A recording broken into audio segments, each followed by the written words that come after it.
ಒಂದು ರಾಜಕಾರಣದ ಸ್ಫೋಟಕ ಸುದ್ದಿ ಬ್ರೇಕಿಂಗ್ ನ್ಯೂಸ್ನಲ್ಲಿ ಬರ್ತಾ ಇದೆ. ಹಾವು ಮುಂಗುಸಿಯಂತೆ ಕಚ್ಚಾಡ್ತಾ ಇದ್ದವರು ಈಗ ಏಕಾಏಕಿ ಒಂದಾಗಿರುವಂತಹ ಸುದ್ದಿ ಇದು.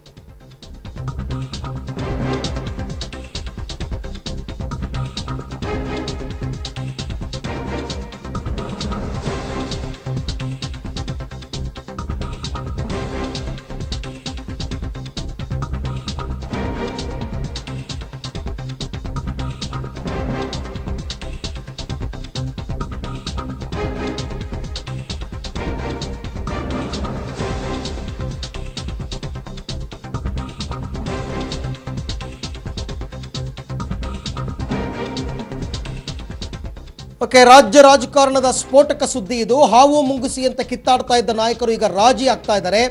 ಮೈಸೂರನ್ನ ಯಾವುದೇ ಕಾರಣಕ್ಕೂ ಜೆಡಿಎಸ್ಗೆ ಬಿಟ್ಟುಕೊಡಲ್ಲ ಅಂತ ಇದ್ರು ಮಾಜಿ ಮುಖ್ಯಮಂತ್ರಿ ಸಿದ್ದರಾಮಯ್ಯನವರು.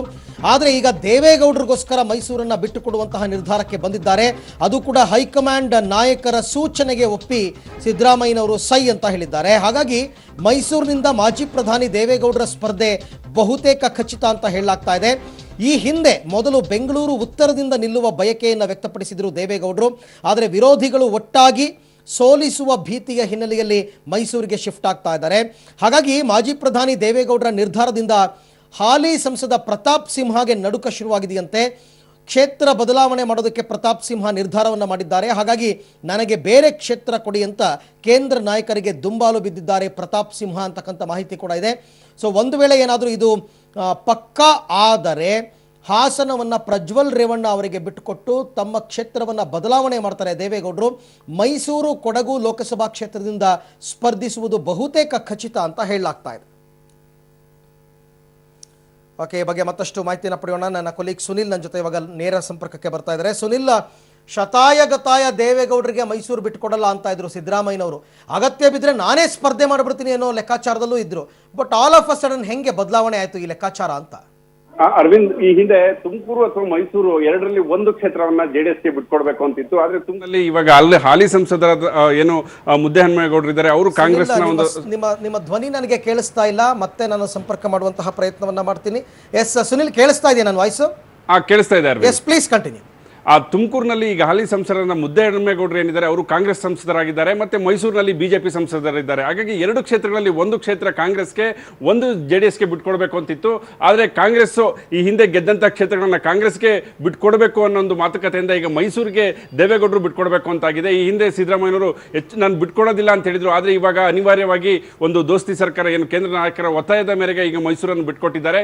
ಹಾಗಾಗಿ ಅಲ್ಲಿರ್ತಕ್ಕಂಥ ಒಂದು ಪ್ರತಾಪ್ ಸಿಂಹ ಏನಿದ್ದಾರೆ ಬಿಜೆಪಿ ಸಂಸದರಿಗೆ, ಅವ್ರಿಗೂ ಕೂಡ ಈಗ ನಡ್ಕ ಉಂಟಾಗಿದೆ. ಯಾಕಂದ್ರೆ ಅಲ್ಲಿ ಮೈಸೂರಿನಲ್ಲಿ ಸಾಕಷ್ಟು ಇವಾಗ ಜೆಡಿಎಸ್ ಶಾಸಕರು ಕೂಡ ಇದ್ದಾರೆ. ಎಲ್ಲ ಒಂದ್ ಕಡೆ ಸೋಲುವ ಭೀತಿಯಿಂದ ಈಗ ಬೇರೆ ಕ್ಷೇತ್ರಗಳನ್ನು ಕೊಡಿ ಅಂತ ಹೇಳ್ಬಿಟ್ಟು ಕೇಂದ್ರದ ನಾಯಕರಿಗೆ ದಂಬಾಲ್ ಬಿದ್ದಿದ್ದಾರೆ ಪ್ರತಾಪ್ ಸಿಂಹ ಅನ್ನೋ ಒಂದು ಮಾತುಗಳು ಕೂಡ ಕೇಳಿ ಬರ್ತಾ ಇದೆ. ಅಂದ್ರೆ ಅಲ್ಲಿಗೆ ಕಾಂಗ್ರೆಸ್ನವರು ಹಾಲಿ ಸಂಸದರು ಇರ್ತಕ್ಕಂಥ ಯಾವ ಕ್ಷೇತ್ರವನ್ನು ಜೆಡಿಎಸ್ಗೆ ಬಿಟ್ಕೊಡಲ್ಲ ಅನ್ನೋ ಲೆಕ್ಕಾಚಾರ ಕೂಡ ಇದ್ರ ಹಿಂದೆ ಇರಬಹುದಾ ಅಂತ?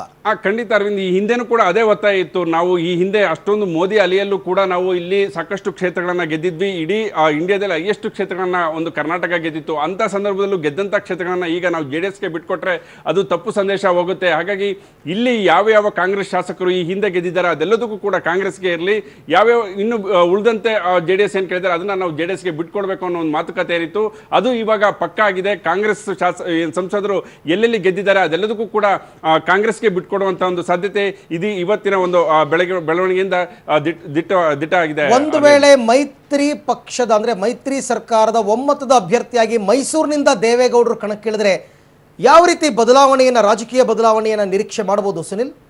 ಅರವಿಂದ್, ಅಲ್ಲಿ ಈಗ ಮೈಸೂರಿನಲ್ಲಿ ಹೆಚ್ಚು ಜೆಡಿಎಸ್ ಈ ಹಿಂದೆ ಏನು ವಿಧಾನಸಭೆಯಲ್ಲಿ ಹೆಚ್ಚು ಕ್ಷೇತ್ರನ ಗೆದ್ದಿತ್ತು. ಅದ್ರ ಹಿಂದೆ ನೋಡ್ಬೇಕಾದ್ರೆ ಸಾಕಷ್ಟು ಕಡಿಮೆ 3ನೇ ಸ್ಥಾನದಲ್ಲಿ ಇತ್ತು ಈ ಹಿಂದಿನ ಒಂದು ಸಂಸತ್ ಚುನಾವಣೆಯಲ್ಲಿ. ಆದರೆ ಇದೀಗ ಒಂದು ಬದಲಾದ ರಾಜಕೀಯ ಸನ್ನಿವೇಶದಲ್ಲಿ ಮೈತ್ರಿ ಪಕ್ಷದಿಂದ ನಿಂತರೆ ಹೆಚ್ಚಿನ ಒಂದು ಮತ ಗಳಿಸಿ ನಾನು ಗೆಲ್ಲಬಹುದು ಅಂತ ಒಂದು ಸೂಚನೆ ದೇವೇಗೌಡರಿಗೆ ಸಿಕ್ಕಿದೆ. ಈ ಹಿಂದೆ ಬೆಂಗಳೂರು ಉತ್ತರ ಕ್ಷೇತ್ರದಲ್ಲಿ ನಿಲ್ಲಬೇಕು ಅಂತಿದ್ರು. ಆದರೆ ಇಲ್ಲಿ ಸಾಕಷ್ಟು ಜೆಡಿಎಸ್ನ ಬೇಸು ತುಂಬಾನೇ ಕಡಿಮೆ ಇದೆ. ಮತ್ತೆ ಬೇರೆ ಬೇರೆ ವಿರೋಧಿಗಳು ಒಟ್ಟಾಗಿ ಸೋಲಿಸುವ ಒಂದು ಭೀತಿಯಿಂದ ಮೈಸೂರೇ ಒಂದು ಸೇಫ್ ಆದ ಕ್ಷೇತ್ರ ಅಂತ ಹೇಳ್ಬಿಟ್ಟು ಇವಾಗ ದೇವೇಗೌಡರು ಮೈಸೂರನ್ನು ಆಯ್ಕೆ ಮಾಡ್ಕೊಂಡಿದ್ದಾರೆ.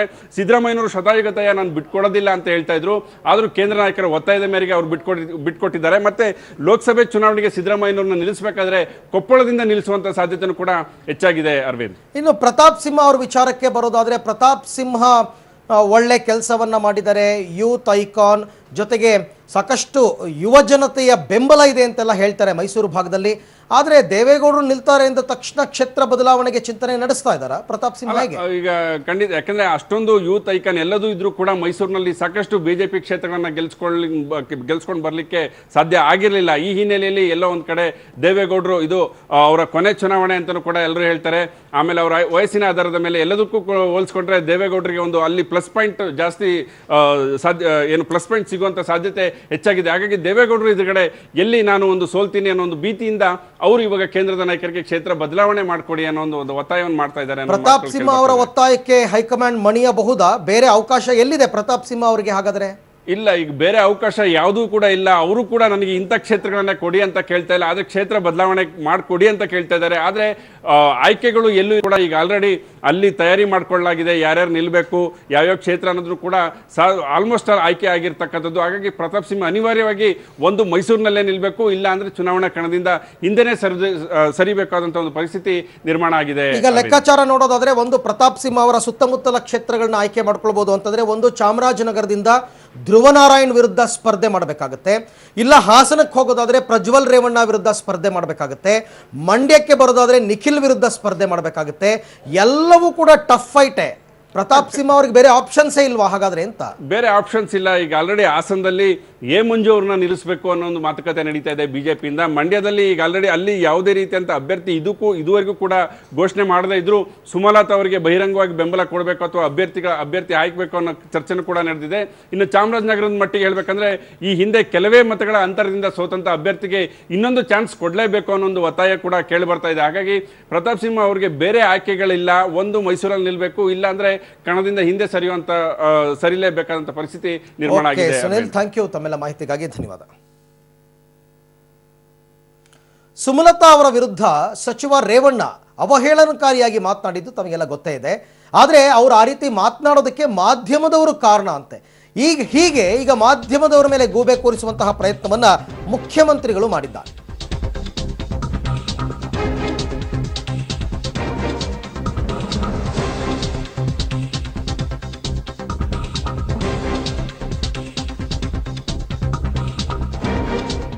ಸುಮಲತಾ ವಿರುದ್ಧ ಸಚಿವ ರೇವಣ್ಣ ಹಂಗೆ ಮಾತನಾಡೋದಕ್ಕೆ ಮಾಧ್ಯಮಗಳು ಕಾರಣ ಅಂತೆ.